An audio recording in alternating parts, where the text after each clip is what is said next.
Every tablet on the market has to have something to set it apart from the crowd, and Lenovo has a lot of tablets on the market. Now with their Yoga 2 Tablet Pro, they've certainly done something unique, and not just give it a long name. It's big, that is for certain, but that massive 13-inch screen isn't enough to contain this tablet.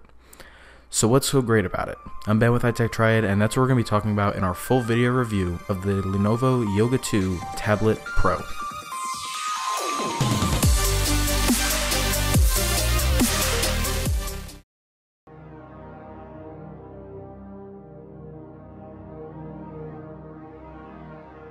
To kick things off, let's talk about the hardware. Now the Lenovo Yoga 2 Tablet Pro has both metal and plastic in its construction, with the plastic on the majority of the back and a little bit of metal near the kickstand.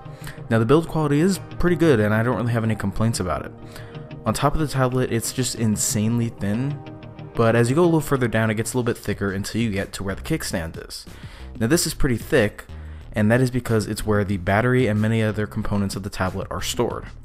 Now the kickstand is an especially great feature, especially because of the sheer size of this tablet. It's great for watching movies and also propping the tablet up to do a little bit of typing. Now a nice trick Lenovo threw in is that the metal kickstand has a hole in the center where you can hang the tablet up on a nail on the wall when you're cooking or working in the garage. Now the hardware on this tablet isn't the best ever, but it's really good nonetheless, especially for the price tag. Now when it comes to the software, Lenovo took an interesting route.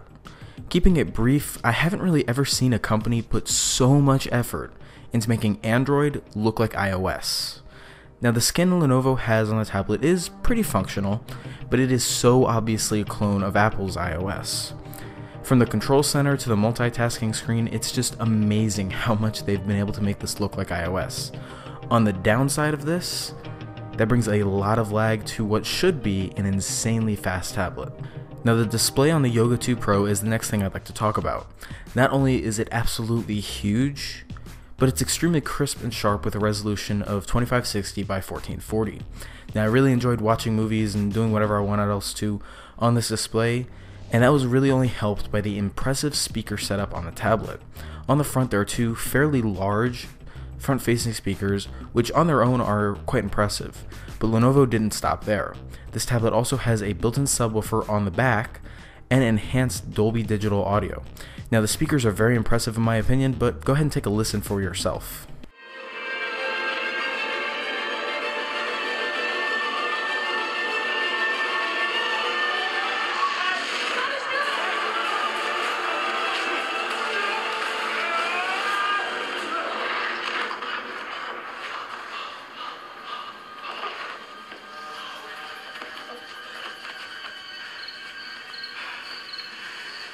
Job. You just killed yourself. Now on a quick side note, I was surprised to find a pair of JBL headphones in the box with the tablet. I've never really seen that before on a tablet, but the headphones sounded great and it was definitely a really nice, unexpected addition. Now, what am I forgetting? I covered the hardware, I talked about the display, the software, the speakers, etc. Now I know there's something else. Oh, I know what it is. The projector. That's right, inside this tablet, Lenovo has packed a fully functional projector to let you enjoy anything that's on your tablet screen on just about any surface you want. Now this was by far my favorite feature of this tablet, and watching movies was just awesome. I've never really owned a projector, so it was really nice to be able to experience it. Now the projector isn't very bright and the resolution is pretty low, but it's still an amazing addition to the tablet. I really wish a lot more tablets had this. Now I'm seriously considering buying this tablet, and I've done so multiple times just because of that amazing feature.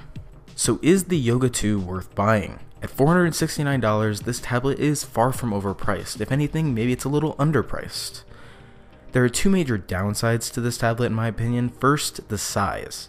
Carrying around a tablet with a screen that has a 13.3-inch size just feels really weird. It's too big to be portable, and for certain tasks, it's just completely unbearable. Now the second downside is the software. The heavy skin tends to lag what would otherwise be an extremely quick tablet. So in the end, I would buy this tablet not because of the size of the screen or because of the software, but for the media experience it brings. If you're the kind of person who loves watching movies and TV on a tablet rather than your TV, this is without a doubt the tablet you should buy right now. If you want to learn a little bit more about the Yoga 2 Tablet Pro, check out our written review, which is linked down below. Now, I do want to mention one thing that I would change about this tablet if I had the chance, maybe in the next model, and that is maybe bump the price up just a little bit, so that way you can throw in a projector that's a little brighter and maybe has a little bit higher resolution. I think that would really make this the ultimate media tablet. So that's going to go ahead and wrap up this video. If you guys enjoyed it, be sure to give it a like, as it helps us out a lot, and of course subscribe to the channel to see more videos just like this one. Comment below if you have any other questions about this tablet, and stay tuned as we'll have some more Lenovo tablet coverage in the coming weeks. Be sure to share this video with your friends, and as always, thank you so much for watching.